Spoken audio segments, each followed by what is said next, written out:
Hi అండి. మేము మా ఊర్లో ఉన్న బురుగుల బట్టికి వచ్చాము. ఇక్కడ చూసారు కదా కొలిమి ఉంది, అందులో వడ్లు వేస్తారు.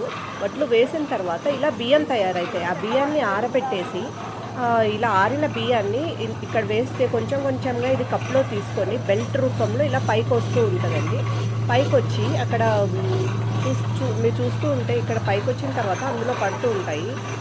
అందులో పడిన తర్వాత ఇట్లా మిషన్ తిరుగుతూ ఉంటుంది కదా, ఆ లోపలికి వెళ్ళి ఆ బియ్యం అనేవి ఆ హెవీ టెంపరేచర్లో పాపప్ అవుతాయి. పాపప్ అయ్యి బొరుగుల్లాగా తయారవుతాయి. ఫైనల్గా బొరుగుల్లాగా తయారయ్యి ఇలా బయటకు వస్తాయి. సో నేనైతే ఫస్ట్ ఇది నా voice over video, first video. So మీరు సపోర్ట్ చేస్తారని అనుకుంటున్నాను. మా ఊర్లో బొరుగులు అంటాము, మీ ఊర్లో ఏమంటారో కామెంట్ చేయండి. థ్యాంక్ యూ ఫర్ వాచింగ్ అండి. సో తప్పకుండా కామెంట్ చేస్తారు కదా బొరుగులు ఏమంటారో. సో ఇలా బొరుగులు వచ్చిన తర్వాత ఇలా బయటకు వచ్చేసి, సో చూడండి ఇక్కడ ఇలా బయటకు వచ్చేస్తాయి.